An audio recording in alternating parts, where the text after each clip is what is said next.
আন্তঃলেনদেন কার্যক্রম পরিচালনা করতে ৩ মাস সময় চেয়েছে বিকাশ, আর আইনি জটিলতায় এখনই যুক্ত হতে পারবে না নগদ।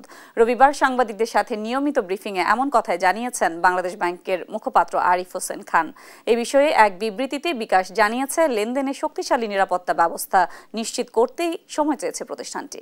বিস্তারিত প্রতিবেদনে। এমএফএস ব্যাংক ও পিএসপির মধ্যে আন্তঃলেনদেন চালু হয়েছে ১ নভেম্বর থেকে। যদিও নিরাপত্তা ত্রুটির কথা বলে শেষ সময়ে এসে বাংলাদেশ ব্যাংকের কাছে ৩ মাস সময় চেয়েছে বিকাশ, আর নগদকে আনা যাচ্ছে না আইনি জটিলতার কারণে। রবিবার নিয়মিত ব্রিফিংয়ে কেন্দ্রীয় ব্যাংক মুখপাত্র জানান, এই প্রক্রিয়ায় যুক্ত হতে আগামী বছরের ৩১ জানুয়ারি পর্যন্ত তাদের সময় দরকার। তবে এ বিষয়ে বিকাশকে এখনো কোনো সিদ্ধান্ত জানায়নি কেন্দ্রীয় ব্যাংক। বিকাশ আমাদেরকে বলেছে যে তারা তাদের সিস্টেমের মধ্যে ফুল প্রুফ সিকিউরড এই কথাটা এখন তারা বলতে পারছে না, এই জন্য তারা কিছু সময় চাচ্ছে এবং তারা বলছে 31 জানুয়ারি পর্যন্ত তাদের সময় দেওয়া হোক, তারপর তারা এই সংযুক্ত হবে এই ইন্টারঅপারেবিলিটিতে। এই বিষয়ে জানতে চাইলে অডিও বার্তায় বিকাশ কর্তৃপক্ষ জানায়, লেনদেনের নিরাপত্তা ব্যবস্থা শক্তিশালী করতেই এমন সিদ্ধান্ত নিয়েছে তারা।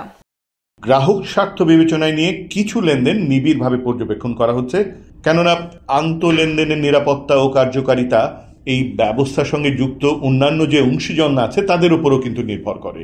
তাই এই মুহূর্তে আমরা শক্তিশালী অথেন্টিকেশন এবং স্তর ভিত্তিক বা লেয়ার্ড নিরাপত্তা নিশ্চিত করার উপর গুরুত্ব দিচ্ছি।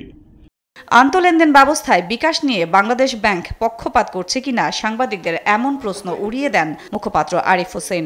কোনো নির্দিষ্ট ব্যাংক কোনো নির্দিষ্ট এমএফএস বা পিএসপিকে সামনে রেখে কোনো সিদ্ধান্ত গ্রহণ করে না।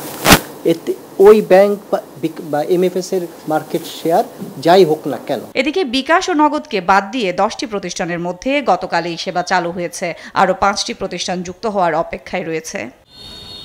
সাদিয়া লাবনী, দেশ টিভি, ঢাকা।